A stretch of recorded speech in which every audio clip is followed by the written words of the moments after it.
All right. तो दो चीज़ें इसमें डिस्कस करेंगे। एक तो कि एड वॉलरम टैक्स क्या होता है, सी ये एड वॉलरम टैक्स, एंड दूसरा कि डिजिटल टैक्स अभी कहाँ कहाँ इम्प्लीमेंटेड है। तो अगर इसके पहले आप डिजिटल टैक्स वाला वीडियो आपने नहीं देखा है तो जाइए आप डिजिटल टैक्स वाला वीडियो देख लीजिए, 2-2.5-3 मिनट का है। उसके बाद इसको डिस्कस करते हैं। चलिए, तो डिजिटल टैक्स को लेके इशू चल रहा है कि जो बड़ी कंपनियां हैं तो उन पर डिजिटल टैक्स लगना चाहिए। तो कहाँ कहाँ डिजिटल टैक्स लगा हुआ है? Austria, India, Italy, Spain, Turkey and United kingdom.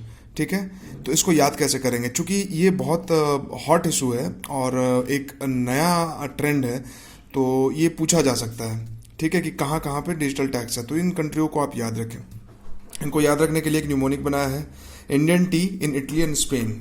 ठीक है, इंडियन मतलब इंडिया, टी टर्की, ठीक है, ई फॉर इंग्लैंड यानी यूके को मैंने इंग्लैंड के उससे याद करने की कोशिश की है, A for Austria, Italy and Spain. Indian T in Italy and Spain कैसे जाएगा? डिजिटल मीडियम से जाएगा। डिजिटल मीडियम से जाएगा तो डिजिटल टैक्स लगेगा।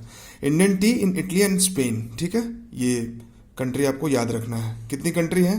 6 हैं टोटल। ठीक है, इंडिया में कितना है? 2% टैक्स लगाया गया है। इक्वलाइजेशन ले भी पिछले वीडियो में मैंने डिस्कस किया, उसको देख लीजिए।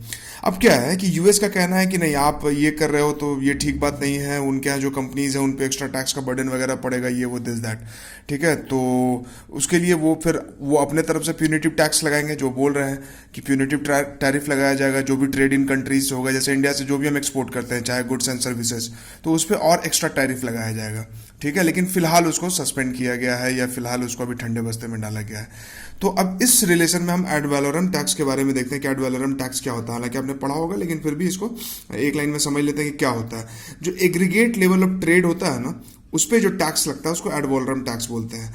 एड वैलोरम टैक्स का मतलब होता है, जैसे एड वैलोरम, इसका ये शायद ग्रीक या लैटिन वर्ड है, इसका मतलब ये होता है कि अकॉर्डिंग टू द वैल्यू, ठीक है, टोटल वैल्यू कितना है उसके अकॉर्डिंग आपको पे करना है, टैक्स देना है। ठीक है, तो जो भी असेस्ड वैल्यू है, जैसे मान लीजिए कि आप रेस्टोरेंट में खाना खाते हैं, ठीक है, तो आपको टैक्स किस चीज पे देना होता है? ओवरऑल जो बिल बनता है उस पर आप टैक्स पे करते हैं। ठीक है, उसमें आप ये नहीं देखते हैं कि रोटी कितनी खाई या फिर सब्जी कितना था, सब्जी के अंदर कौन सा मसाला था, उस पर क्या था, ये सब चीज़ें नहीं। ओवरऑल कि पनीर बटर मसाला था, इतना टैक्स पे करेंगे, है ना। बटर नान कुलचा था, टोटल बिल इतना हुआ, इतना टैक्स पे करेंगे।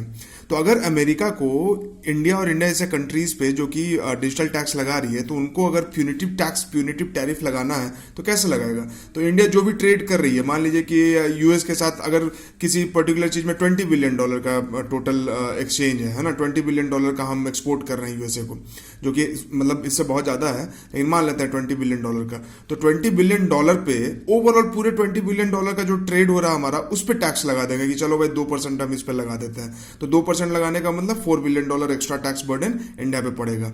तो ये एक तरह से क्यों किया जा रहा है?